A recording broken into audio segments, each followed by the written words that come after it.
മലയാള cinema താരങ്ങൾ ഇക്കുറി ചാനലുകളിലെ ഓണപരിപാടികൾ ബഹിഷ്കരിക്കാൻ ആലോചിക്കുന്നതായി അണിയറ വർത്തമാനം. ചാനലുകൾ സിനിമക്കാരെ മോശക്കാരായി ചിത്രീകരിക്കുന്നതിന്റെ പ്രതികാരമാണത്രേ ബഹിഷ്കരണം. താരങ്ങളില്ലാത്ത ചാനൽ ആകാശമോ? ഇതാണ് ട്രോൾ TV ഇന്ന് ചർച്ച ചെയ്യുന്നത്. പ്രമുഖ ചാനൽ ഉടമകൾ, സിനിമാ മേഖലയിലെ കൊട്ടേഷൻ ഗുണ്ടകൾ, സിനിമാ പ്രവർത്തകർ തുടങ്ങിയവർ വിവിധ സ്റ്റുഡിയോകളിലുണ്ട്. പ്രമുഖ ചാനൽ ഉടമ സർ ചാത്തു മുതലാളി എല്ലാ ഓണത്തിനും വിഭവസമൃദ്ധമായി സൂപ്പർ സ്റ്റാറുകളെ വെച്ച് ഓണസദ്യ വിളമ്പിയ താങ്കളുടെ ചാനൽ ഇക്കുറി ഞൊട്ടും എന്ന് കേൾക്കുന്നു. നേരോ? താരങ്ങളോട് കളിച്ചാൽ ഇങ്ങനെയിരിക്കും. എന്തു പറയുന്നു?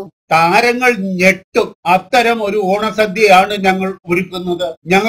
ഞങ്ങളുടെ താരം താണിറങ്ങി വന്നതോ ഓരൻ ഒന്നൊരുങ്ങി ചെന്നതോ എന്ന പരിപാടി മലയാളികളുടെ മനം കവരും. ഒന്ന് വിശദീകരിക്കാമോ? പിന്നെന്ത്, സൂപ്പർ സ്റ്റാറുകളെ ഉണ്ടാക്കുന്ന പാചക രഹസ്യങ്ങൾ തുറന്നു കാട്ടുകയാണ് ഈ പരിപാടിയിലൂടെ ഞങ്ങൾ. 85-കാരനായ കോരൻ ചേട്ടനാണ് നായകൻ. ഒരു തൂശനിലയിൽ വെപ്പുപല്ല്, വെപ്പുമുടി, കൂളിംഗ് ഗ്ലാസ്, പാന്റ്, ഷർട്ട് എന്നു വേണ്ട ഷൂട്ടിങ്ങിനിടയിൽ സൂപ്പർ താരങ്ങൾക്ക് ഉണ്ടാകുന്ന ഊരവേദനയും കൊളുത്തിപ്പിടുത്തവും ഒക്കെ മാറ്റാൻ ഉപയോഗിക്കുന്ന പിണ്ടറയിലം കുഴമ്പ് മുതൽ സർവ്വതും പ്രദർശിക്കും. 85-കാരൻ കോരനെ മേക്കപ്പിട്ട് സൂപ്പർ സ്റ്റാറിന്റെ അതേ ഷേപ്പിൽ 35-കാരനാക്കുന്ന വിധം തത്സമയം സംപ്രേഷണം ചെയ്യും. അതോടൊപ്പം ആ പ്രായക്കാരനായി സൂപ്പർ സ്റ്റാറുകൾ അഭിനയിച്ച സിനിമകളുടെ ക്ലിപ്പിംഗ്സും കാട്ടും. ക്ലോസ്ഡ്.